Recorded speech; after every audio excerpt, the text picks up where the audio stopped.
about earlier this month. Travis Kaufman was jogging through the Colorado mountains when he was attacked by a mountain lion. He was forced to fight back to survive. We're going to talk to Travis and his girlfriend Annie in just a moment. But first, a little more of his story. An avid outdoorsman's incredible perseverance. I feel really fortunate that the situation turned out the way that it did. And remarkable story of survival.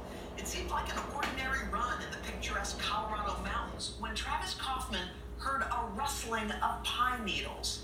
When I turned and saw it, it was definitely disbelief. Kaufman was face to face with a wild mountain lion just 10 feet away. As the animal attacked, clawing at his face and legs, the runner's instinct and adrenaline kicked in.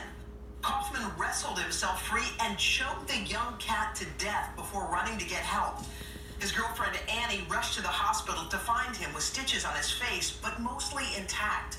Kaufman is taking his newfound fame with a runner's stride. Who all is disappointed that I'm not, in fact, Chuck Norris? As the couple adjusts to his surge in popularity. One of my coworkers, her first reaction when she found out it was Travis was, "You gotta lock that down." Oh, Annie, you gotta lock it down. We've got Travis and Annie with us this morning. Hi. Travis, it's nice to see your face. Yes. How are you? I'm feeling great. Yeah? Pretty much 100%. I think the only thing that I really have to recover is just some numbness in my fingers, but otherwise, everything is ship shape. I know. Can you believe how much attention this has gotten? I mean, this story is everywhere. It's one of those things when it first happened, I thought it might be a local story and then maybe like something in like the state of Colorado, but like stopping there for the most part. Well, you're worldwide because you did manage to overcome a mountain lion with your bare hands or foot.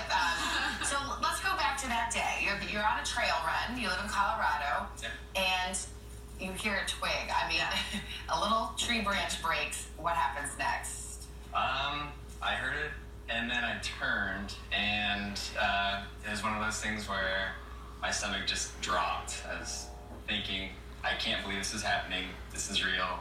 Oh crap. So do you turn and you stop, and then is this mountain lion coming towards you?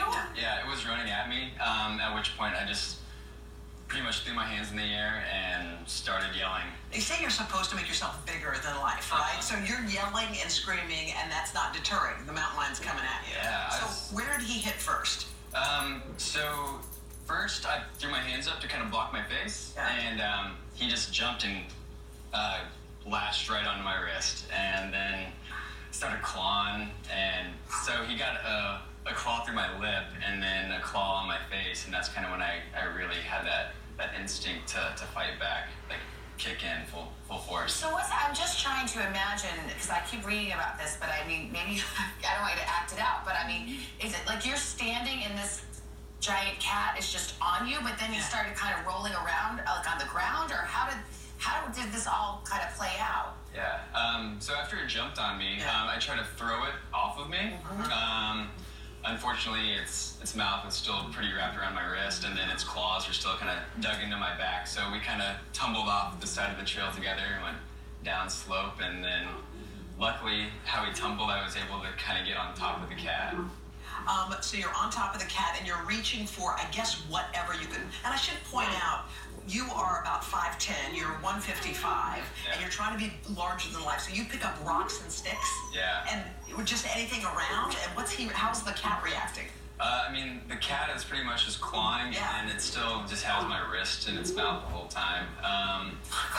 And I mean, it was really, you had like, I think I read you had a mountain lion tooth or something lodged in your hand. Is that right? The tooth didn't stay, but like it was latched. So one tooth was in my wrist, and the other was in the meat side of my hand. So just kind of like on both sides, trapped in there. So you get to a point where you got to do something. You've tried rocks, you've tried sticks. This all was probably happening in 20 seconds. So what was how did it come to you that you've got to sort of strangle this cat? I knew that since I couldn't really get at the airway with a stick or something, that the only thing I had, since I didn't have any weapons, was just a foot. I didn't have a free hand, so I couldn't really wrap around his throat or anything. So I was able to kind of reposition and. Are you laying down and then you kind of like roll over, and then I was just trying to visualize how this happened.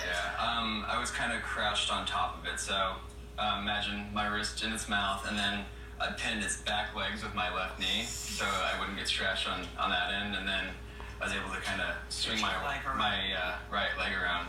Some twister movement right there. Yeah, and then you basically put your foot on the mountain lion's neck. Yeah.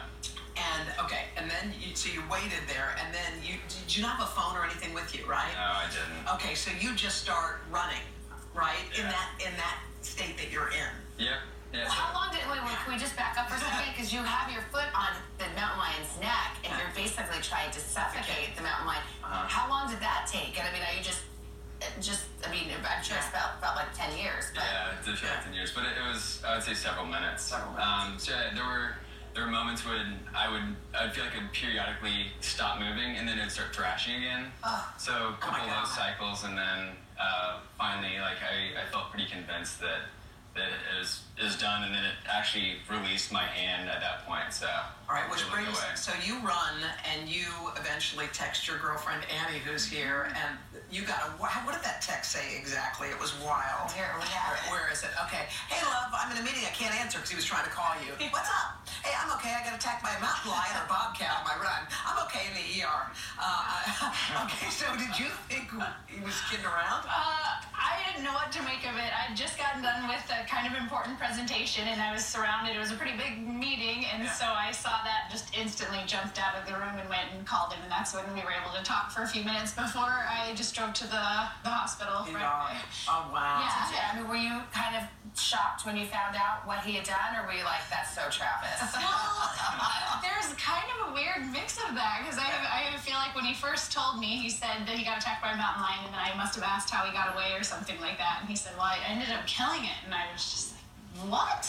Yeah, and then didn't take much time to talk then, and just ran to the hospital. But there was so much just like disbelief, not really understanding how big of a deal it was, but then also it's sort of like, of course you did that at the same time. I don't know. Later that night, you asked me if I was like secretly special forces. What is in your background that you haven't told me about? Did you know you had it in you? I mean, would you have ever dreamed that you could have kept your cool and known what to do and escaped with your life? I mean, obviously you can't really imagine that scenario. Like you don't anticipate that scenario, but I don't know. It's one of those things where I didn't really make any decisions. You know? Instinct. I just kind of did what I felt like I had to do. Before we let you go, because I think this is so important, especially for people who are running outside. You were not wearing earbuds or any kind of headphones during your run, and I know you feel like that saved your life. Yeah. Explain why, though. So I think if I had earbuds in, I wouldn't have heard the stick crack, and I wouldn't have turned. And in that case, I think the fight would have been very different, just for the fact that it could have latched onto the back of my neck, and I don't know how I would have been able to get the cat off in that case. Well, Travis, we're so happy that you're here with us this morning. Andy, we're happy you're here. So glad Thanks for coming to see us. You went on vacation, too, and you went hiking. Crazy. Right down to Mexico. I'm a little bit more twitchy than I normally am. I guess so. Thank you. Thank you. All right, coming up, the multi-talented